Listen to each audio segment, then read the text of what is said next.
It's one small step for man, one giant leap for mankind. Columbia, this is Houston, AOS, over. Columbia, how you doing? Roger, setting up the flag now.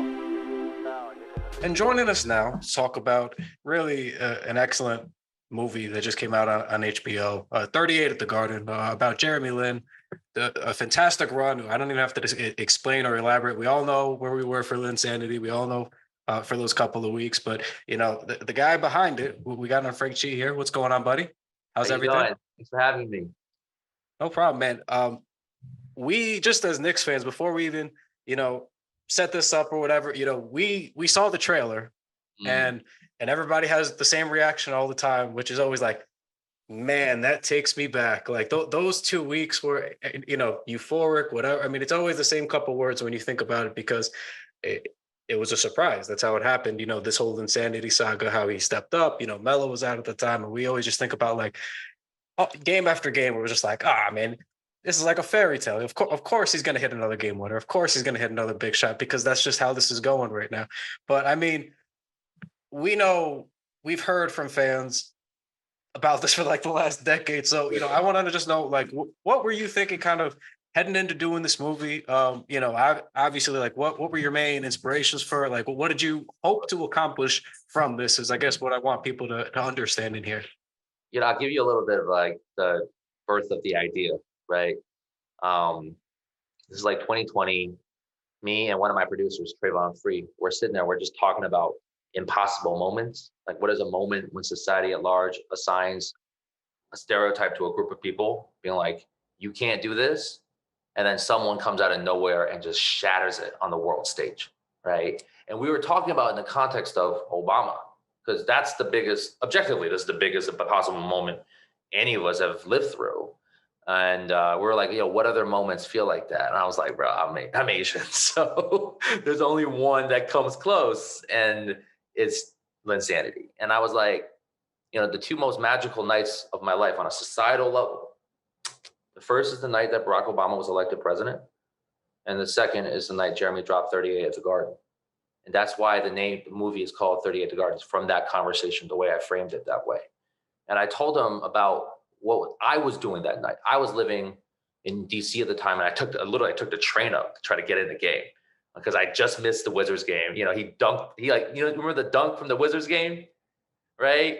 We have that in the movie. And like, I was living in DC at the time and I couldn't make the game. So I was just like kicking myself. So I was like, listen, the Lakers, like, I gotta be there. So I take the Amtrak up, obviously like Penn Station is right there. So I just come straight up the escalator, and like all the scalpers outside. And like, I'm like in my 20s, I got no money. And these people were asking for like $700. I mean, it was like that crazy moment, right? So like, I'm like, I can't do this. But Koreatown's like right next door to the Garden. So I'm like, all right, well, I'll just go to Koreatown and just like find a karaoke bar or something, just like plop myself down, watch it that way. And to be honest with you, like looking back on it, I don't think I actually would have traded that experience for being in the Garden, because I ended up being around people who look like me, who maybe were around my age or a little bit older. And we had, you all remember the game. It's 2 hours of Jeremy playing out of his mind. So you have 2 hours of all these Asian people in this bar losing it, right? They're crying, they're running around, like they're crying to their beer. Like, and look, I'm doing all those things too, but I'm also taking it in. I'm like, what the hell is this? This is also like crazy for me in that like I was like just like a very, very heartbroken Knicks fan for my entire life. So like I'm watching him wearing the jersey. I'm like, this is my childhood dream. What is happening?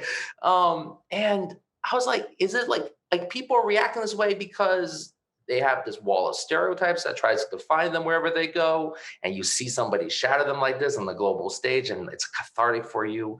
Maybe it's because you couldn't play basketball when you were a kid because your parents were trying to make you play piano or violin or any of the stuff. Asian immigrant parents are like, they're not trying to let you play basketball. So you have your own broken dream, and then you see this dude like, at Madison Square Garden dropping 38 and Kobe and the Lakers. So like, that's like, it was a combination of both of those feelings that really made that night just so magical. I mean, I still remember there was one dude who was like 3 seats from me down at the bar. He's like weeping. And at the end of the game, it was obvious the Knicks were going to win. He like just slams the table and he just darts out the door, didn't even pay for his tab, right? Like people were just overcome with emotion that night because something broke, right? That impossible moment happened. And for it to happen for me, like, you know, I grew up in Connecticut. I grew up a Knicks fan. I grew up a UConn fan. That's actually the first time I ever heard of Jeremy because he played against UConn and dropped 30 on them and dunked on like Kemba Walker. And I was like, who is this? Right? Like that was the first time I heard of him. So like it was all in this context of like experience it in the basketball, like in my own mental playground on my basketball, which is like the Knicks and UConn, like to watch this kid come out of nowhere and just like interrupt my life and take it in like this, it was incredible, right? But it really was this combination of like watching this bigger than basketball moment and then all of my childhood basketball dreams like coming together at the same time. Yeah, I think that's tremendous. I love the bit that you got to watch it, you know, amongst your people. I think that's always what's going to make it the most special, you know, because obviously, yeah, like being in the Garden for an electric game like that is great. You know, we have memories, of course, you know, Shaun, me, whoever, any Knicks fans got memories of a couple of those games, you know, but that's a game. You know what to expect at a game. I think doing it the way that you ended up doing it was just the right way. Obviously, things happen for a reason. That's why this documentary is coming out now too.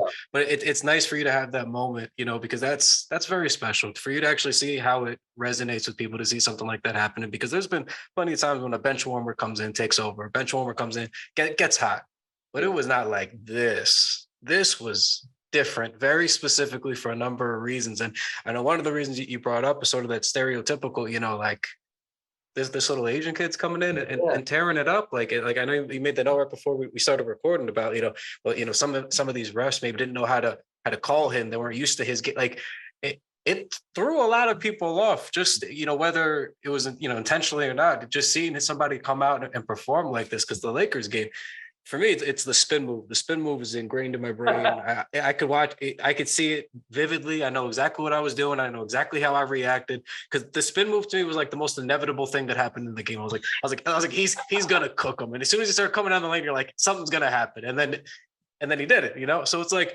it just seemed like it caught people off guard to a degree, but in such a grand way. So I mean, could you? What do you have to say, I guess, towards that in terms of that regards where, okay, like on one part it was nice, but then on the other part it was like, why are people so surprised that somebody like this could play basketball like this? You know, sports is like the place where we get to like litigate the things that are off in our society in general, right? I mean, it's sort of, especially in an American context, like that's very much what it's become. Jeremy, like we talk about this in the movie, right? Because we do a lot of a setup leading up to that Nets game when he checks in, he thinks the last game he's ever going to play.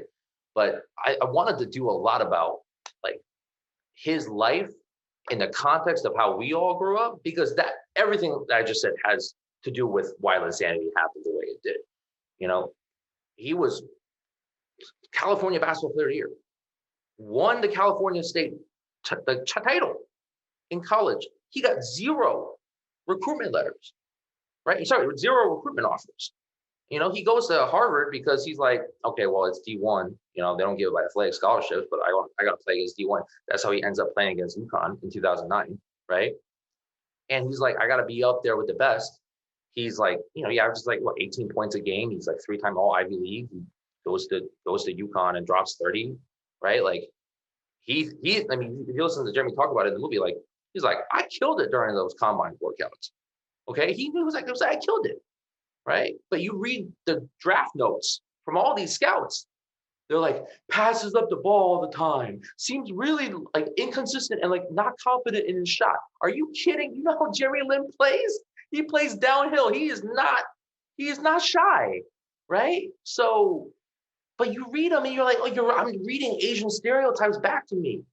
Oh, you got no recruitment offers. What is that? Like it was like one of those moments where you're like, you have to set up all of these different stories. And then you have to see, like he literally, like we talked about this in the movie. He's in the league because Joe Lacob, who just bought the Warriors, saw him play when he was growing up, because Joe Lacob's son always played against Jeremy in high school basketball in California. So it took somebody who was familiar with his game, who wasn't seeing him from the lens of all those scouts, right? Being like, oh, he can play. Let's put him on the team, right? It literally, I mean, like that, it's insane to think about how that kind of situation leads to Linsanity, but that's what happened. Gets cut from the league, he gets cut from the Warriors, gets cut from the Rockets. He's sitting there in the last night before, I mean, he's sleeping on Landry Fields' couch. They're like, he got like what, like he barely got any sleep. And you saw in that section, he like curled up in the fetal position on like a four feet wide couch. And he's sitting there, it's like, this is my last game in the NBA. I got no sleep. And I what am I gonna do? I mean, it just so happens that like all those injuries were in place and the Knicks needed somebody to come in and really like, you know, like lift the team, and he did it. And that's like, I do a lot of that backstory to make people understand exactly why, especially Asian Americans, react to Linsanity that way. You're right. You were saying like plenty of people, you know, come in, check in the game, and like they have a great run, but because of all of that backstory, all of the experiences that I just described, that is why Linsanity felt so much bigger, and why still 10 years later we're talking about it that way. And we wanted to do that and like pivot to like talking about what happens when those stereotypes we're describing get weaponized, because then we're talking about what's happening today, 10 years later, when those stereotypes that have been following me around and following Jeremy around, when you're weaponized, they turn into anti-Asian violence. Like anybody, like when you say it out loud, it sort of makes total sense, right? But like you got to say it out loud in order for a lot of folks to connect the dots. And hopefully, you know, this is all contributing to that conversation as well. And so I think that, you know, you spoke to it. I think there's just beauty in sports. I think sports is a story in itself, you know, like every player is their own individual story. Every team is their own individual story. And like, you know, everyone is aware, like Kyle said, of where they were when that happened. Like you were in the bar in Koreatown amongst the people. I remember been a diehard Knicks fan my whole life. I lived in South Florida. So I was at the mall with my friends that night. And like, you know, I remember like standing outside of a bar that was closed and watching the game through the window and just like losing my mind in the mall. And, you know, like that was a really big thing. So I'm wondering, like, as you were gathering this story to capture this story, like capturing the story in itself, I think that's the beauty and like what you do to find the story within the story. Sure. And so when you were going around and gathering these stories, did you like, what was the most interesting thing you heard in terms of where someone was for a moment like this? Because I'm sure that's like, this is what everyone has to tell you is I remember where I was when this happened. You know, it's wild because a lot of them just sounded like the one that I had. And that's when you sort of realize that this must have been happening in thousands of establishments across the country when that 38 game was going down. I mean, we talked to comedian Finny Yang, right? And she was like, I'm at a restaurant. I'm at a Chinese restaurant. I'm not touching the food. I'm running around and I'm crying. I'm like, oh, that was like everybody who was at the bar with me. Right. I mean, we interviewed Lisa Ling, the journalist. She was like, we interviewed her where she watched it in her living room. She's like pointing, like, I'm right there with my husband. And we're like, and like, I'm like, damn, like, you're right. Like, it is one of those moments where like everybody remembered it. And it is about expectation, right? Even though Jeremy, and I think a lot of it too is like, you know, he scored, what, it was like 25 against the Nets, 23 against the Wizards, and then like 27 or something against the Jazz, if I'm remembering right. So like he's coming in hot, right? He's coming in hot, but still, like none of that is Kobe and the Lakers. Like that's 2012 Lakers. They're 2 years removed, 1.5 years removed from a championship, right? They still have all their pieces, right? It's Kobe. Like Kobe takes no prisoners, right? You know, sitting there like, this is over, man, right? I don't care what you think of, you know, how great a run it was. I mean, it's Kobe, it's LeBron, and it's MJ. And that's what Tyson says in the movie, right? It's just like, those are the three people you measure yourself against. So if they're coming into the Garden, if any of them are coming into the Garden, like you expect anybody else's run to be over. And Kobe came in with that mentality too, like with like, this is over. Like this was cute, but it's over. You know, and it's fascinating to like think about it from that perspective, and that like we were saying earlier about catching people off guard, right? It takes a moment. Even if you know that it's happening in the moment, it's just such a different experience. I mean, I think obviously we all know what happened when Jeremy went down to South Beach, right? And LeBron and D Wade and Bosh and them, like, if you want to say there was an official quote end to the Linsanity stretch when he wasn't showing up on the scouting reports, and this run is happening in front of our very eyes and we're going crazy about it. Like it's that night, right? But look, at the end of the day, Jeremy played 9 years in the NBA, right? Like he proved that he belonged there in the first place. He proved that he should have gotten at least a couple of scholarship offers.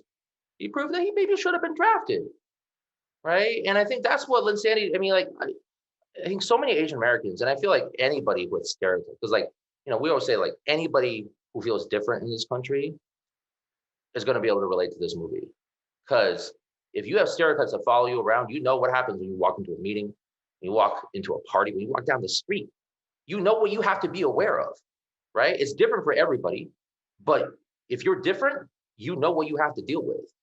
And I think we wanted to make this story. It was like obviously like for Asian Americans, it's the bullseye because it's as close to experience as it's going to get. But I think anybody who has that chip on their shoulder from being different in American society will be able to see elements of their lives in the way we tell this story. And hopefully that really comes across. Yeah. I was wondering,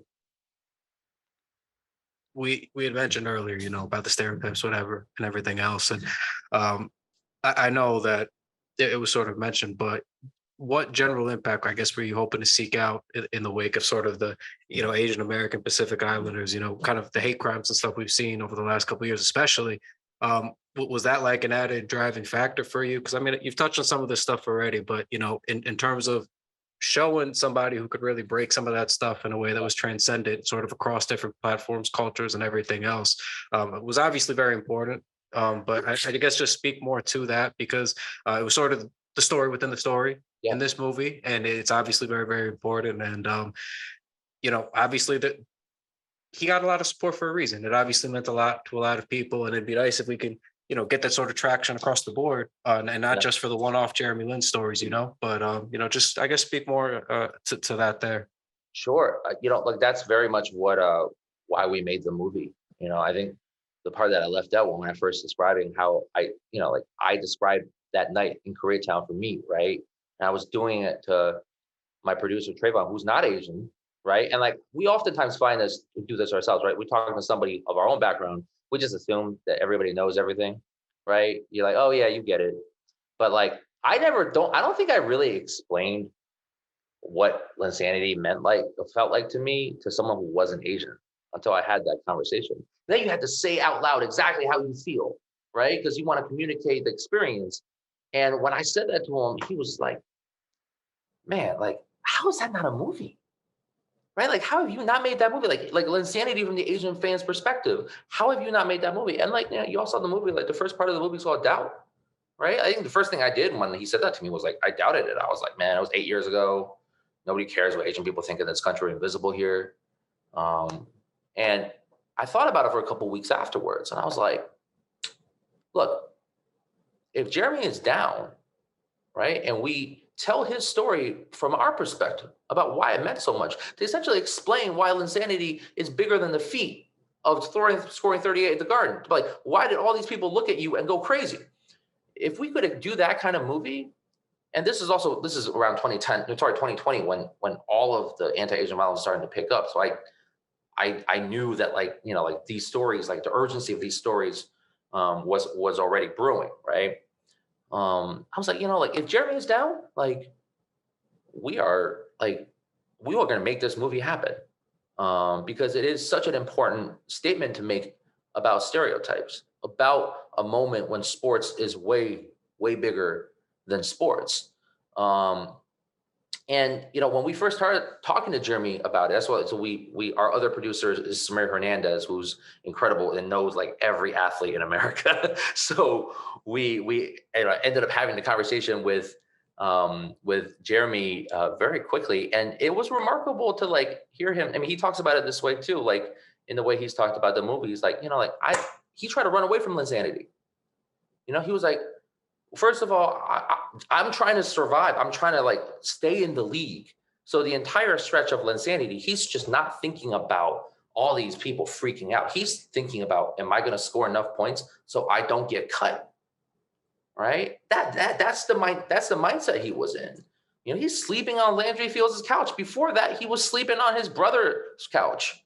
Right? Like that's the mindset of a man who is sleeping on the couch.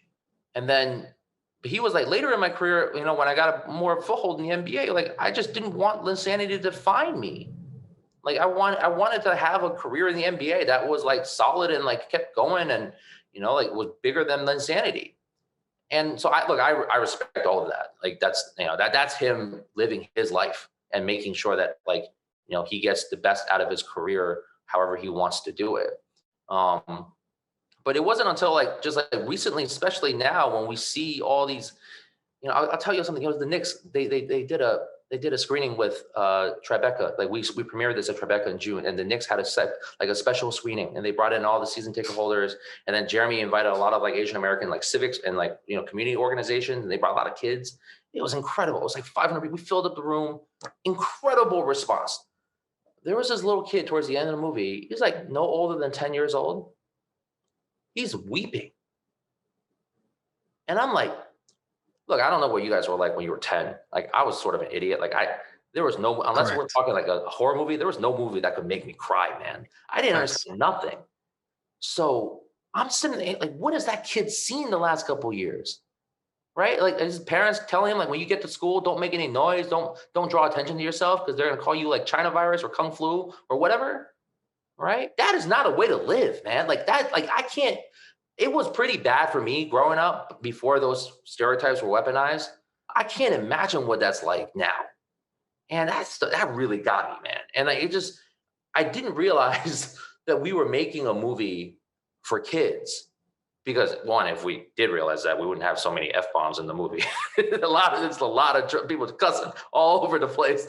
But like, that has been the most incredible response is, we have like Jeremy's foundation is like collecting a lot of these letters that people wrote after they watch it. And we had a bunch of high schoolers write like their essentially like a response, like their own review of the movie. And I was just full out tears reading those because people just felt like they saw something that they can finally relate to that says something that's about how they live their lives, especially when they're afraid to be who they are right now. And it's that feeling of hope, that like that possibility that I think Linsanity really brought to it. I mean, that's what I take away from it, right? I'm sad it ended, like, I mean, some of the things that was said, I mean, some really terrible stuff was said during Linsanity too, right? Like those are all things that like I remember, but it's not what I'm like, it's a fond memory for me because of possibility, because he showed people that like anything is possible,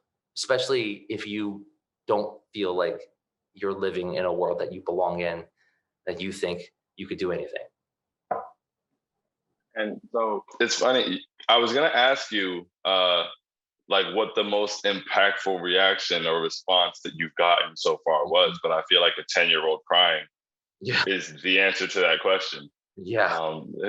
That's really impactful. And so I just ask because, what, like, as far as it going forward, and, for Asian Americans and also for people who aren't Asian American and who didn't, like you said, you told your friend about this and you just assume that everybody understands your experience, but that's not necessarily the case. And so what is like maybe the one thing that you would want people to like, what do you most look forward to people taking away from this?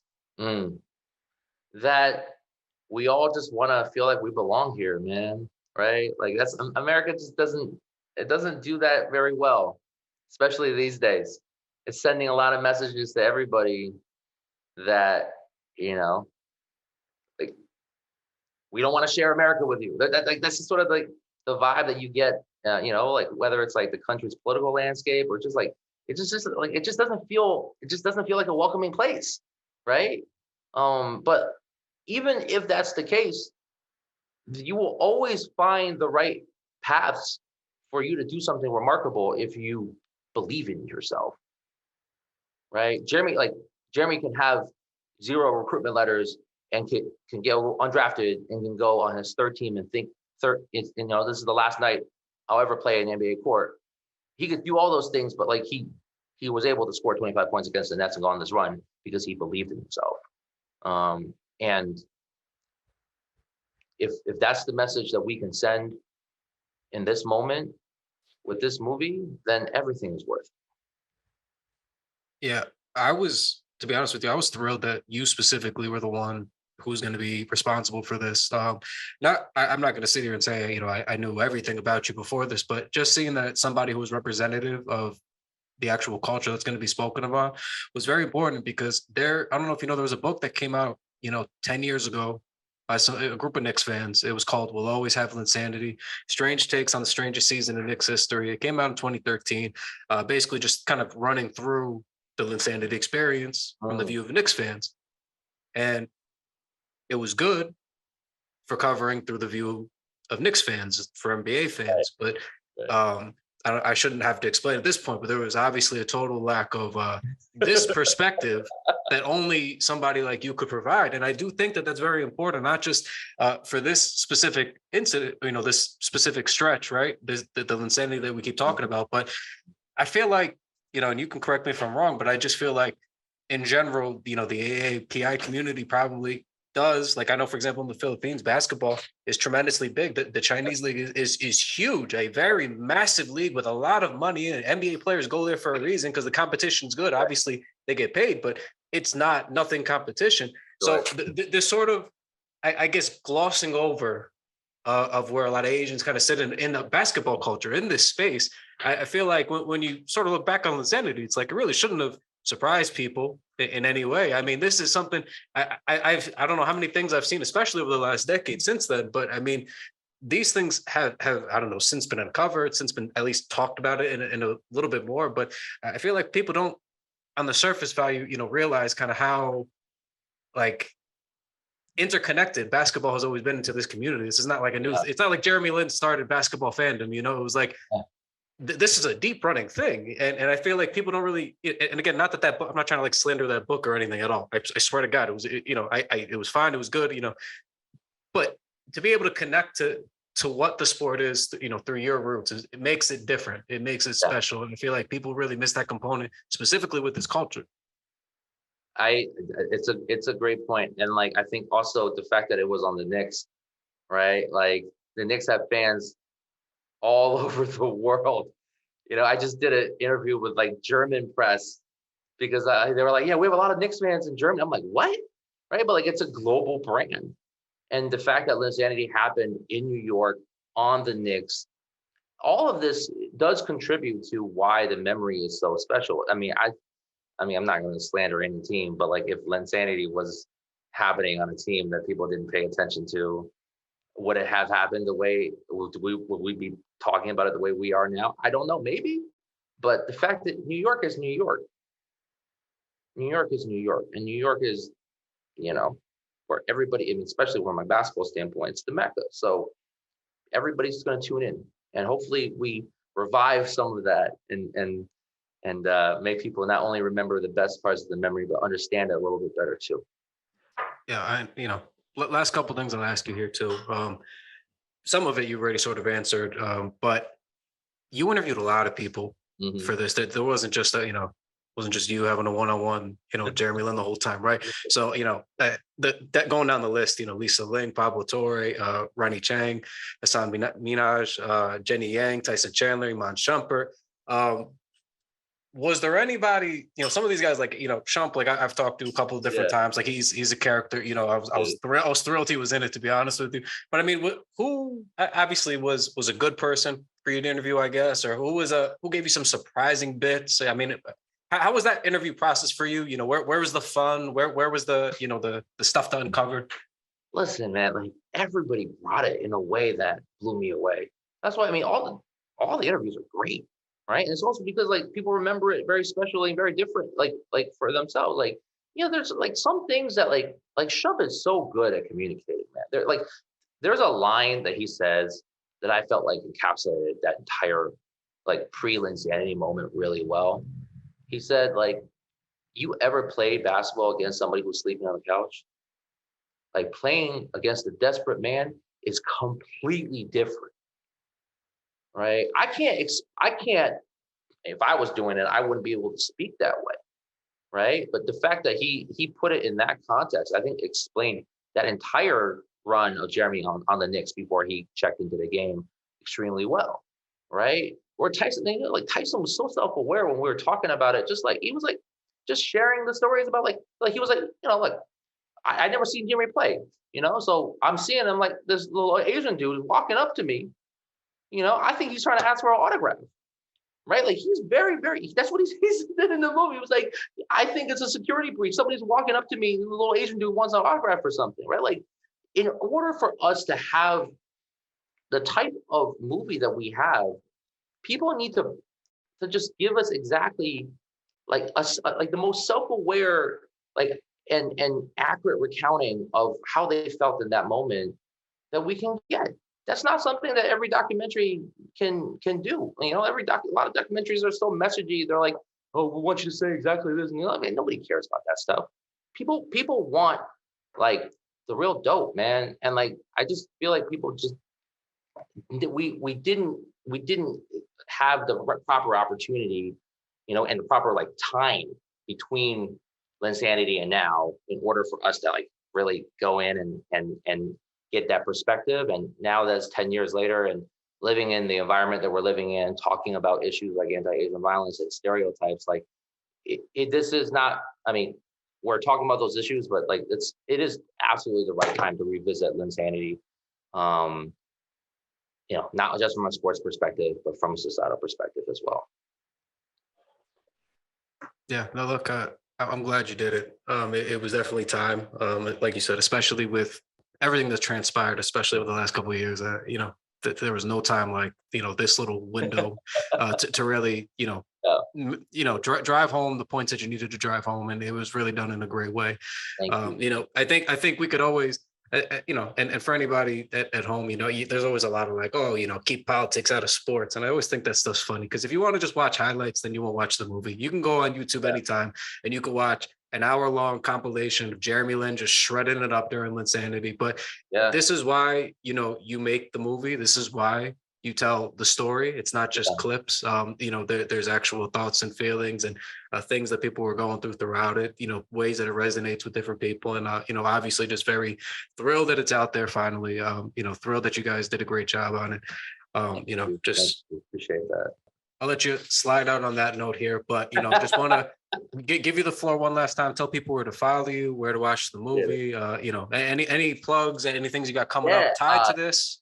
38 The Garden, HBO, October 11th, and you can also stream it on HBO Max on the same day, October 11th. So, watch out for it. I think it's 9 p.m. I'm pretty sure it is. It's gonna be a wild ride. People are not gonna be able to relive it, but they'll gain some perspective. Yeah, so I'm definitely interested to see what the Knicks Twitter, the Knicks Internet Collective make of the movie. Hopefully you're tapped in, there, and we'll stay tuned. But seriously, Frank, appreciate you making the time. Appreciate you having the conversation with us today. I really enjoyed having you on. Appreciate it. I love being here. Thank you, Kyle. Thank you, Shaun. Thank you so much. All right.